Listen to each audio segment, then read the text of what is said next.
It's Harry Pedigo. Hope you guys are having a beautiful start to the morning. Today we're talking about the development of the Panama Canal. More specifically, I'm talking about pages 704 through 706. Having read those pages, you guys should have a pretty well-rounded understanding of how big of an impact the development of the canal had on world trade. Importing and exporting goods across oceans. This was a monumental accomplishment. And we see that a map that kind of illustrates that point on 706. We also know that it didn't come without a cost. Nearly 6,000 people die in the construction of the canal because it's a big canal. 50 miles is a long distance. That's like driving from Ripley, Ohio to Cincinnati. We know how long that takes in a car. Imagine constructing a canal in a very jungle-like, environment, and viruses, because we're not used to that kind of climate, the people working there. I mean, it was a very serious and dangerous undertaking. But I don't want to talk per se about the effect that the canal had on, world trade and travel. I want to talk about the events that led up to it.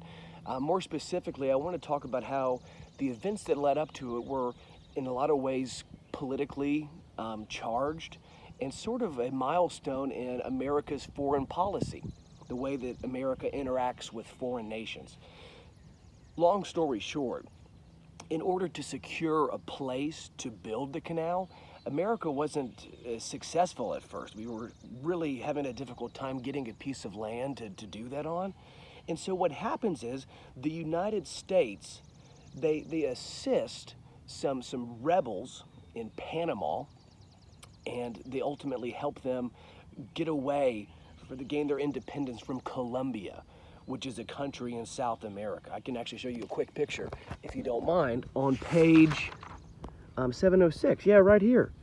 That's Colombia. It's not marked on the map, but Panama is trying to get away from Colombia, and we assist them in doing that. We help them out, right?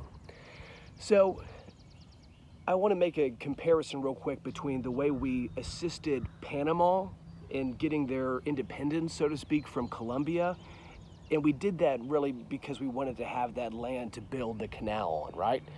We did the exact same thing, if you think about our readings last week, with Cuba. We said we're going to go in there and we're going to assist this revolution from Spain. I'm talking about Cuba right now. And we're going to help establish democracy, help you gain independence. But it wasn't really all about just being a benevolent, that means kind-hearted, well-meaning, big giant nation.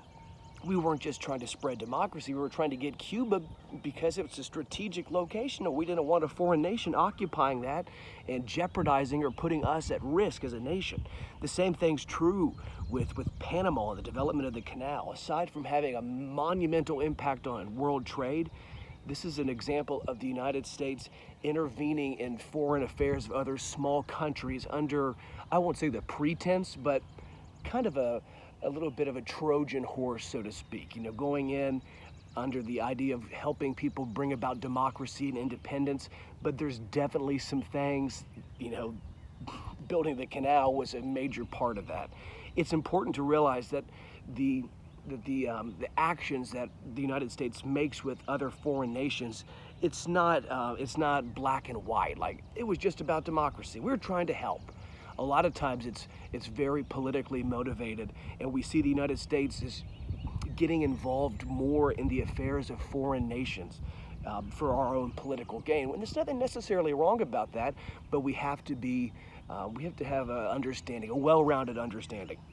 So the long story short, is that the canal had a massive impact on world trade, and it's also a milestone in the United States intervening in other nations' foreign affairs to help them bring about democracy or to spread democracy, but also for political gain. And that's what you should understand as a critical thinker reading this. So think about that. You read about, I think I might have mentioned this already, but serious, construction of the canal. Nearly 6,000 people died doing this. I mean, geez. what's even crazier is the French tried to make a canal in the same area years before, and nearly 20,000 people died in the failed construction of that French canal in the same area. But the United States is ultimately able to make it happen through intervening in foreign affairs of other nations and spreading democracy, which they do to some degree, but for our personal and political gain. So think about that. Hope you guys had a great time reading this. It's fascinating to hear about the way that America develops as a world power. Really seeing some changes in foreign policy. We'll talk more about that tomorrow, okay? Love you guys. Peace out, man. Hope you guys are having a beautiful day. I'm incredibly proud of all of you. Keep up the good work.